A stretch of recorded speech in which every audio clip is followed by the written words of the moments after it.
Hello friends, welcome to PK Technical World. Friends, today in this video I will explain the semantics in detail. दोस्तों आज के इस video में हम linguistics का एक मेजर ब्रांच सेमेंटिक्स को हम डिटेल से एक्सप्लेन करेंगे और सेमेंटिक्स में जितनी भी सब टॉपिक्स हैं उनको हम इजी वे में एक्सप्लेन करने की कोशिश करेंगे। दोस्तों सेमेंटिक्स को एक्सप्लेन करने से पहले मैं लिंग्विस्टिक्स को थोड़ा सा डिफाइन करना चाहता हूं ताकि आप लोगों को लिंग्विस्टिक्स के बारे में जो आइडिया है वो भी क्लियर हो जाए। तो कहते हैं कि linguistics is the scientific study of language. It means that के जो लैंग्वेज है उसको लिंग्विस्टिक्स में हम साइंटिफिकली एनालाइज करते हैं।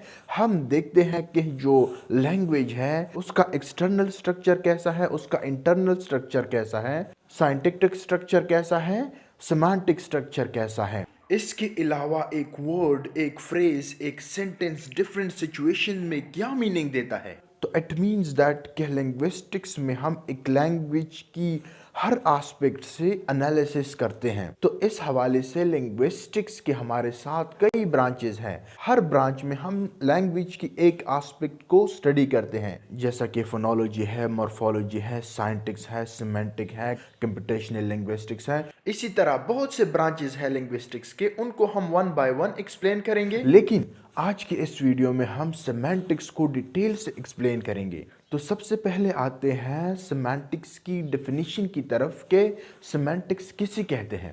Semantics is the scientific study of meaning of a word, phrase and sentence. दोस्तों सेमेंटिक्स लिंग्विस्टिक्स की एक ब्रांच है जिसमें हम एक फ्रेज की, एक वर्ड की, एक सेंटेंस की मीनिंग की साइंटिफिक स्टडी करते हैं।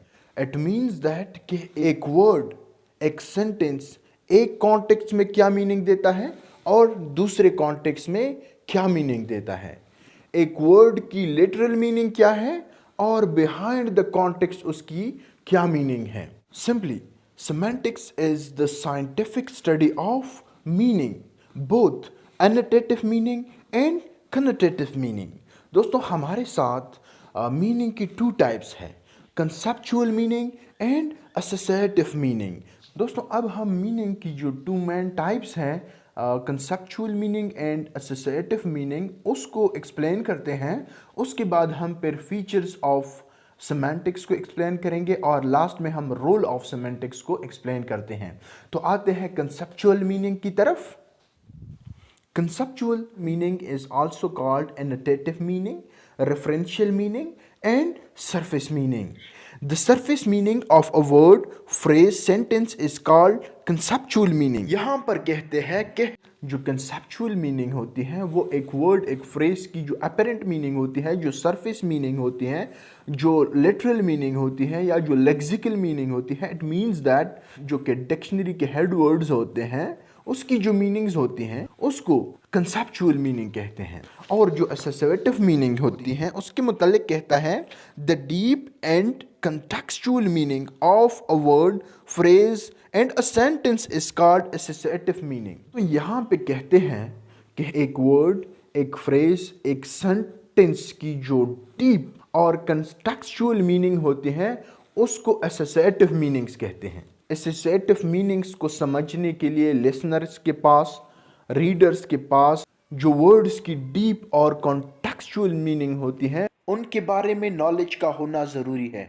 फॉर एग्जाम्पल एक प्रोवर्ब है, दरोगा जी की 5 उंगली में और सर कढ़ाई में। दोस्तों इस मुहावरे का जो लिटरल मीनिंग है वो तो ये है कि दरोगा जी की जो हाथों की 5 उंगलियां हैं वो घी में हैं और उसका जो सर है वो कढ़ाई में है। लेकिन इसका असल मतलब तो ये नहीं है ना। इसका असल मतलब इट मीन्स दैट कि इसका जो एसोसिएटिव मीनिंग है वो ये है कि दरोगा जी के मज़े ही मज़े हैं, हर तरफ से दरोगा जी को फ़ायदा मिल रहा है। वो जिस चीज़ को भी हाथ लगाता है उससे उसको फ़ायदा मिल जाता है। तो इसको कहते हैं एसोसिएटिव मीनिंग। लेकिन दोस्तों जो एसोसिएटिव मीनिंग्स होती है वो सारे लोगों के लिए सेम नहीं होती, वो पर्सन टू पर्सन चेंज होती है। एक बंदा एक सेंटेंस, एक वर्ड, एक फ्रेज से एक मतलब लेता है और दूसरा जो बंदा है वो उसी सेम सेंटेंस, वर्ड या फ्रेज से दूसरा मतलब ले लेता है। फॉर एग्जांपल जॉर्ज जूल ने अपने बुक में एक एग्जांपल दी हुई है एसोसिएटिव एंड कंसेप्चुअल मीनिंग के लिए। उसने एक नीडल का वर्ड यूज़ किया है। तो नीडल यहाँ पे डिफरेंट मीनिंग कन्वे करता है। इसका जो कंसेप्चुअल मीनिंग है वो तो ये है कि एक थिन शार्प मेटल जिसके ज़रिए हम कपड़े सीते हैं, इसके अलावा और काम होते हैं ना। और इसकी एसोसिएटिव मीनिंग है pain, illness, blood, drugs, thread और नाइटिंग। तो दोस्तों यहाँ पे इस एग्जांपल में एसोसिएटिव मीनिंग्स आप लोगों ने देखे कि कोई उसको पेन के लिए यूज़ करता है, कोई जो है इलनेस के लिए यूज़ करता है, कोई उसको ब्लड के लिए यूज़ करता है, कोई थ्रेड, कोई नाइटिंग के लिए, ठीक है। तो ये इसके एसोसिएटिव मीनिंग है। तो दोस्तों उम्मीद है आप लोगों को कंसेप्चुअल एंड एसोसिएटिव मीनिंग की समझ आ गई होगी। अब हम आते हैं सिमेंटिक फीचर्स की तरफ कि सिमेंटिक फीचर किसे कहते हैं। तो दोस्तों जैसा कि पहले मैंने आप लोगों को बताया है कि एक लैंग्वेज की जो ग्रामेटिकल स्ट्रक्चर है उसको हम सिंटैक्स में स्टडी करते हैं, और एक लैंग्वेज में जो वर्ड्स, सेंटेंसेस, फ्रेजेस की जो मीनिंग्स होती है उसकी स्टडी हम सिमेंटिक्स में करते हैं। दोस्तों सिमेंटिक फीचर को एक्सप्लेन करने से पहले मैं आप लोगों को एक एग्जांपल देना चाहता हूं ताकि आप लोगों का जो आइडिया है वो अच्छे से क्लियर हो जाए। दोस्तों यहाँ पे जॉर्जूल में एक एग्जांपल है, the horse is reading the newspaper. The horse is reading the newspaper.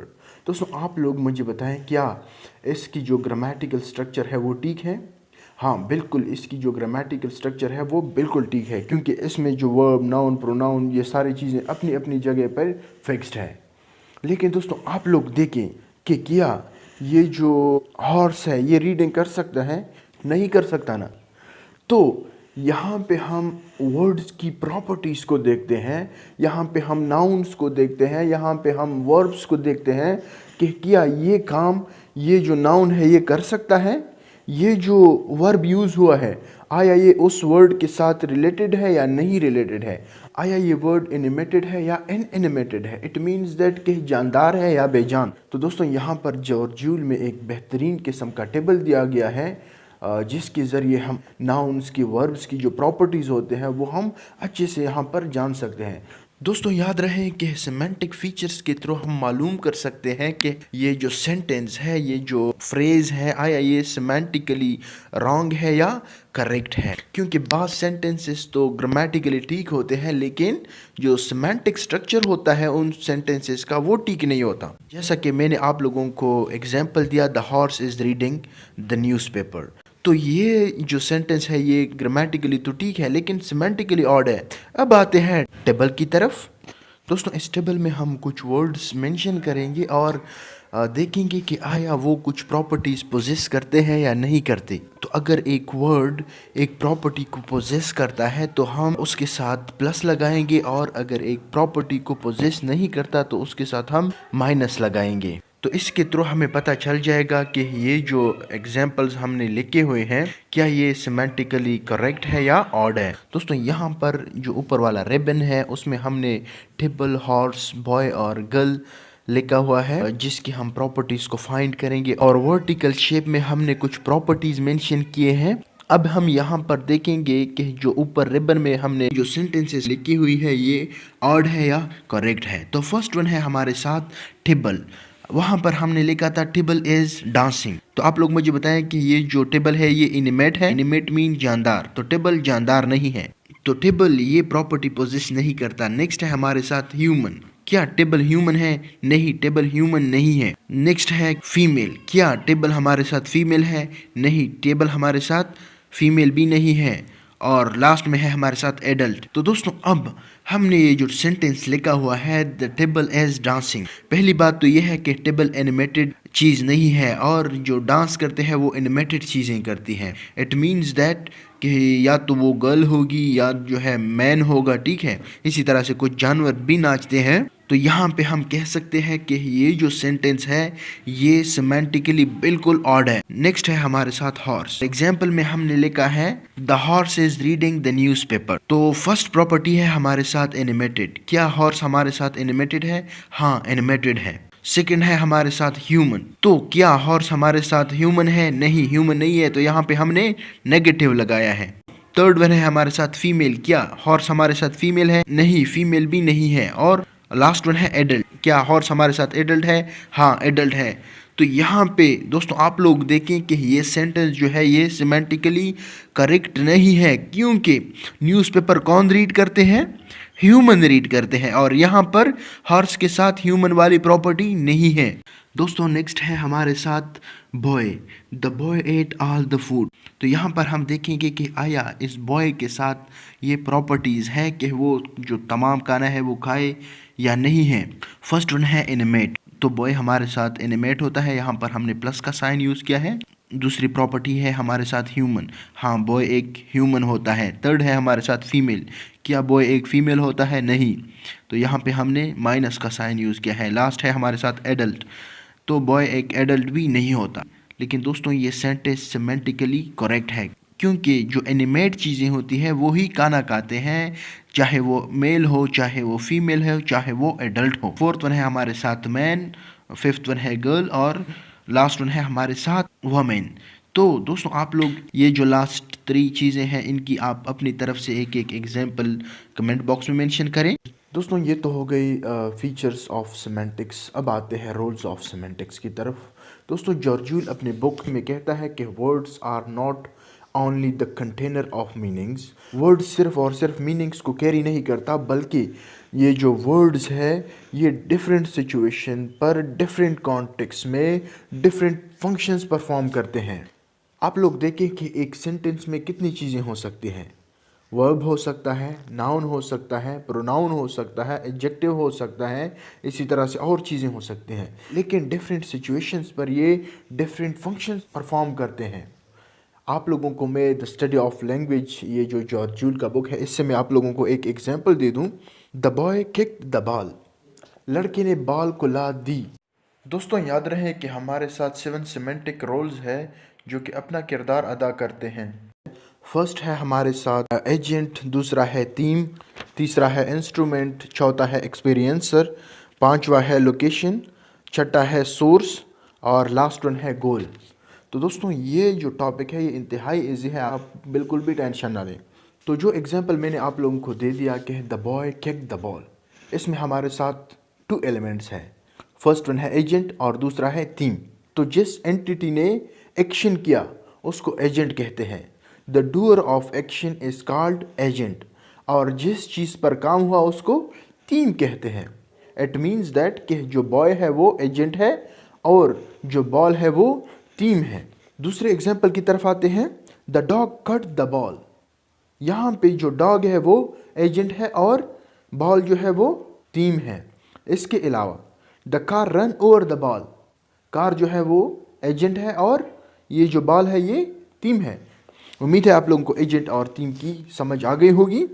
अब आते हैं नेक्स्ट सिमेंटिक रोल की तरफ, instrument. If an agent uses another entity in order to perform an action, that other entity fills the role of instrument। कहते हैं कि जब एक एजेंट किसी चीज़ को, किसी एंटिटी को यूज़ करके उस पर काम करता है तो उसको इंस्ट्रूमेंट कहते हैं। फॉर एग्जाम्पल सब्जी काटने के लिए हम क्या यूज़ करते हैं? नाइफ यूज़ करते हैं, चाकू या चोरा यूज़ करते हैं, ठीक है। इसी तरह से लकड़ियाँ काटने के लिए कुल्हाड़ी यूज़ करते हैं, लिखने के लिए पेन या पेंसिल यूज़ करते हैं, इसी तरह से बाल को हिट करने के लिए बैट का यूज़ करता है। तो जो चीज़ वो किसी काम करने के लिए यूज़ करता है उसको इंस्ट्रूमेंट कहते हैं। इट मीन्स दैट जो बंदा काम कर रहा है उसको एजेंट कहते हैं, जिस चीज़ को यूज़ करके काम कर रहा है उसको इंस्ट्रूमेंट कहते हैं और जिस चीज़ पर काम कर रहा है वो थीम है। For example Shahid is cutting the vegetable with a knife. तो इट मीन्स दैट शाहिद जो है वो एजेंट है और जिस चीज़ को यूज़ कर रहा है मतलब नाइफ वो इंस्ट्रूमेंट है और जिस चीज़ को काट रहा है इट मीन्स दैट जिस सब्ज़ी को काट रहा है वो थीम है। उम्मीद है दोस्तों आप लोगों को इंस्ट्रूमेंट की समझ आ गई होगी। अब आते हैं एक्सपीरियंसर की तरफ। एक्सपीरियंसर दोस्तों ये थोड़ा सा टेक्निकल है, ठीक है। ये एजेंट के लिए यूज़ होता है, लेकिन एजेंट जो होता है वो फिजिकल काम करता है और एक्सपीरियंसर जो होता है वो कोई फिजिकल काम नहीं करता, कोई फिजिकल एक्शन नहीं करता, बल्कि वो किसी चीज़ को फील करता है या जानता है या सुनता है या किसी चीज़ को अंडरस्टैंड करता है। तो सिंपली आप लोग यहाँ पर एक बात याद रखें कि जो एक्सपीरियंसर होता है वो महसूस करता है, देखता है या फील करता है वगैरह। For example the women feel sad. अब यहाँ पर जो वमेन है वो एजेंट नहीं है बल्कि वो एक्सपीरियंसर है, क्योंकि वो किस चीज़ को एक्सपीरियंस कर रही है, वो किस चीज़ को महसूस कर रही है? तन्हाई को, दर्द को, बीमारी को वगैरह। तो यहाँ पर जो सुनना है, फील करना है, देखना है, ये सारे के सारे जो है एक्सपीरियंस सर करता है। दोस्तों 5th नंबर पर है हमारे साथ लोकेशन। तो लोकेशन जो है इस एलिमेंट के ज़रिए हम जानते हैं कि जो एजेंट है वो कहाँ पर है, जो चीज़ है वो टेबल पर है या टेबल के नीचे है, वो बंदा जो है पेशावर में है, कुहाट में है, ठीक है। इसी तरह से उस चीज़ की हमें लोकेशन बताती है। 6 नंबर पे है हमारे साथ सोर्स। सोर्स मीन्स कि ये जो एंटिटी है ये कहाँ से जा रहा है, इसका ताल्लुक कहाँ से है, तो ये तो हो गया सोर्स। अब आते हैं लास्ट वन की तरफ, गोल। इट मीन्स दैट कि ये एंटिटी कहाँ जा रही है। सोर्स उसका कौन सा था और उसका डेस्टिनेशन कौन सा है, उसका गोल कौन सा है। फॉर एग्जांपल मैं हंगू से ताल्लुक़ रखता हूँ, ये मेरा सोर्स है और मैं जाना चाहता हूँ इस्लामाबाद, तो वो मेरा गोल है।